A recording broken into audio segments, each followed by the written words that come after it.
Hello out there, and today is a bit of a fun video day. I've got a topic that, I don't know, just something interesting to me, and it came up because of this Kershaw NORAD that I have just had this knife in my pocket, carrying it nonstop since I got it. I'm enjoying it that much. It's been super cool, and yeah, I liked it at first, and it just keeps growing and growing on me. And it's almost to the point where I'm just content carrying this and I'm not thinking about getting anything else. And so that sort of made me think back to other knives that were like that knives that almost cured the addiction, in that when I got them, I was so satisfied with them that I wasn't worried about what was next. You know, this knife addiction, this knife life, it really takes hold and it's hard to stop. And sometimes even when you get something really nice or something really good, immediately you're thinking about, all right, well, what's next? What's next? You know, what's the next thing that I'm going to get? What's the next thing I'm going to save for? Or what can I trade for? Whatever it is, you know, what else is on the list that I can get in my hands? It doesn't satisfy itself. You know, the rush of getting something new doesn't always stick around for a very long time. And so the knives that we're going to talk about today sort of stopped that feeling from creeping back in, that need to get more knives, because for a good amount of time I was pretty content with just carrying that and wasn't worried about anything else. So the NORAD definitely is one of them, and it's one that is still currently being one of them.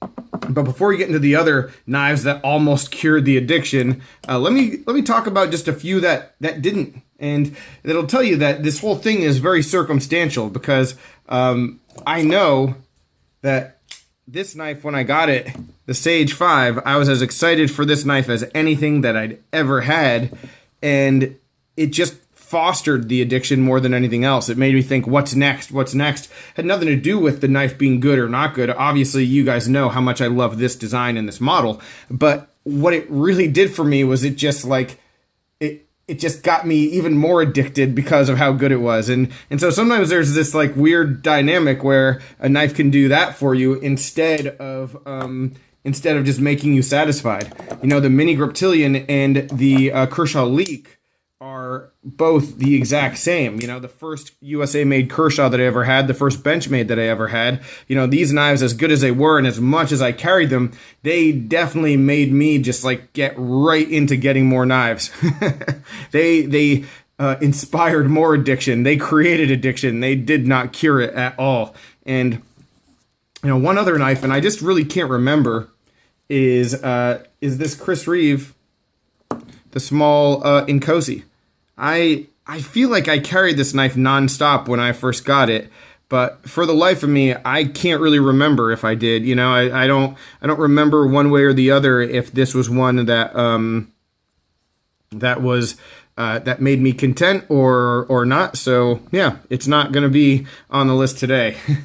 But here are the knives that when I got them, I stopped thinking about other knives for a while. And let's start with arguably the best example of it ever, the CRKT Caligo. This knife blew me away. One of the best CRKTs that I've ever handled, and this knife literally was in my pocket every day for almost a month, which for a guy who is doing reviews and constantly getting new knives, you can see mine's a little bit jacked up now. I have some work to do on it. But for a guy who's constantly getting new knives, doing reviews, keeping up a channel like this, I mean, that says a lot for me. It might be the longest time that I've ever just like consistently carried a knife every single day, you know, and put other stuff on the back burner. So, you know, this being a budget model, I just had no care about anything else that was coming out and anything else that I had. Like, this was the be all end all, and it impressed me to such a high degree. So yeah, this is definitely one that slowed me down having to get other models for quite a while. The next one is arguably my favorite knife in my collection, and this is the Spyderco Domino. I got this knife, I traded straight up a Paramilitary 2 in S110V for this knife. And it's the best decision I think I've ever made in my knife collection. Well, I mean, I mean, that might be going a bit far, but I mean, it was a heck of a good decision. This knife is just a wonderful model, and it was one that, I mean, as soon as I got it, I just couldn't believe that it wasn't like the most popular knife on the market, period, because of just how good it is. And at that point, I knew that, I mean, that was my one knife for everything. If I had to get rid of all my knives in my collection, from almost immediately the get-go, just this knife being as good as it is. And so this one really was a mainstay in the pocket for a long, long time, and is one that even every time I go back to it, you know, like sometimes with models that I've either just like grown away from because I'm focused on new stuff or testing other stuff or whatever it is, I'll go back and I'll pick up a model that I haven't carried in a while, and it'll get a day in my pocket. Every time this one comes out, it stays in my pocket for a few days just because I enjoy it that much. All right, next. This is my knife of the year from 2018. This is the Case and Southern Grind CG0 It's just fantastic. And that's all there is to it. It was just one of those knives that it was a surprise when I got it. My wife got it for me for my birthday, and I was just shocked to get it, and then even more shocked at how much I liked it. You know, I remember handling it at Blade Show when it was announced and was coming out, and knowing that I liked the knife a lot, but then just getting it in hand, and then when you actually like hold it, and then when you cut with it for the first time, it was pretty darn cool. And this one, a lot of stuff slowed down around me when I got this knife, that's for sure. I've got a few more, couple that are more in the budget range. Here is the Kaiser Dukes, and I've talked about this one on the channel so many times just because it is one of those overlooked classic Kaiser knives. And I remember getting it and just thinking, like, this is such a good all-around EDC. And it reminded me, and I think I might actually, all right, I have a modded one on the table. It reminded me of an Ontario Rat 2, except just way better. You know, and yeah, forget the mod. But it reminded me sort of like the blade shape and the belly of a Rat 2, but just, you know, on bearings and, you know, better materials, better executed. And yeah, I just couldn't get enough of it. The action is wonderful. I know Kaiser has had some misses with the detents on their knives, but this one is very good. I really like the scales, and this one just stuck around in my pocket. Couldn't get it out. And it's another one, actually, another one like this, where, nope, not like that, sorry. Another one like this, that whenever I take it out, it stays out for a while. All right, 3 more.